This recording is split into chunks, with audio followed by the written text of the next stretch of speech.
Yo, this is Jack. Let me talk to you for a second. In our society, there's a lot of talk from people who claim to be wise, and they use the words privilege as a negative thing. But let me read you something from the Bible to give you a different perspective on that.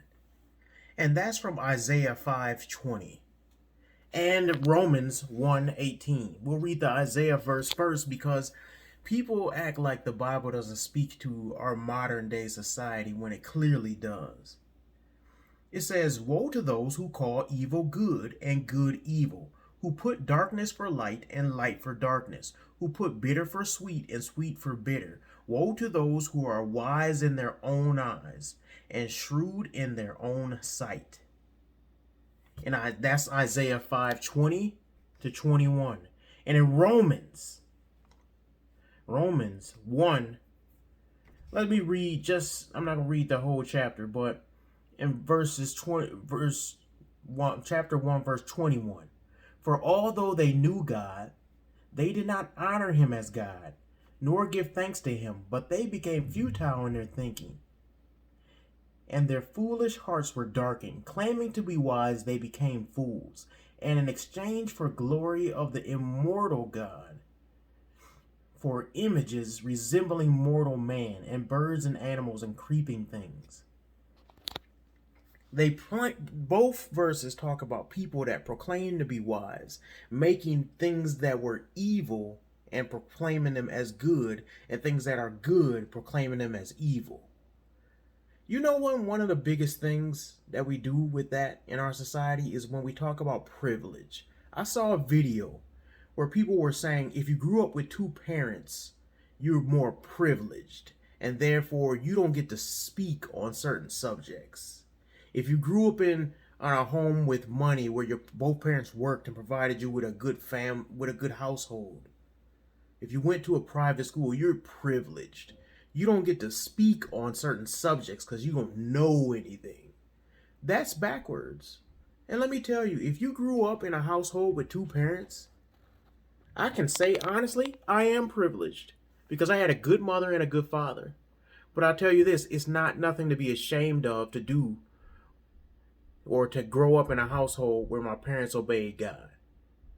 In fact, we should be encouraging more parents to do that and stop breaking up your home and raising your kids in a broken up home. That's not nothing where we should be ashamed of. You know, growing up in the hood, because I had really good parents, but I didn't grow up in a good neighborhood. If you grow up in the hood, you can grow up with this warped way of thinking where you'll actually be ashamed that you have a mother and a father that taught you right. My father taught me proper English. I had to memorize all the books of the Bible by the age of like 5. And to this day, I still have them all memorized. Genesis, Exodus, Leviticus, Numbers, Deuteronomy, Joshua, Judges, Ruth, 1 Samuel, 2 Samuel. I can do all of them.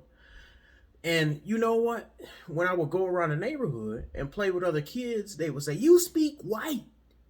Oh, you proper. Oh, he's smart. He think he know things." Or he grew up, he got his daddy in his home. He don't know this. He ain't tough. He ain't hood. He ain't no thug. And you grow up with that. And a lot of children, especially like pastors' kids, we have this internal dilemma. And what happens is we try to prove that we just as hood, just as thug, just as street, just as hard as everybody else. And I've seen a lot of people locked up, get in bad situations, go to jail, ruin their life, get into a thug mentality, join gangs because they wanted to prove to themselves and prove to the world that they was just as whatever, thug, hard, whatever you want to put it, as everybody else, even though they grew up in a good household. They tried to make good things evil and evil things good, as if growing up in a broken home and growing up in poverty is something that we should strive to be. No, you should not be ashamed of privilege. If you grew up in a privileged home and your dad worked hard and he's the CEO of a company, be proud of his hard work. I had a girl that I had talked to, and she was like, "I grew up in the most privileged home, and my mom and dad They built this empire. I don't know what they did. They worked in some internet company. And they had built it from the ground up. And she was saying how ashamed she was of that because she didn't have to struggle. Don't be ashamed. Are you crazy? That is actually something we should strive to be. I want my kids not to have to wonder what meal is coming next. I don't want them to be spoiled brats, but I do want to be able to provide for my family. That's something that if your father has done that for you, you are an idiot to look at that and put your nose up on that and say, I want to go back. And reality is, a lot of those people that say they want to go back, they don't really want to go back. They just want to pretend and have this moral authority saying, I gave that up. When really, if you dig deeply, their mom and dad is paying for their college, giving them rent money, paying for their gas money, doing all this little stuff. And then they'll go on these little marches and try to be all social justice warriors. Yeah, a lot of that stuff is fake.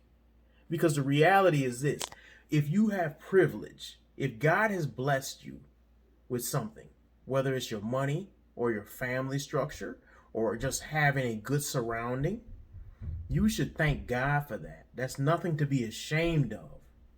And too many people go around in the world and try to act as if the good things are bad and bad things are good.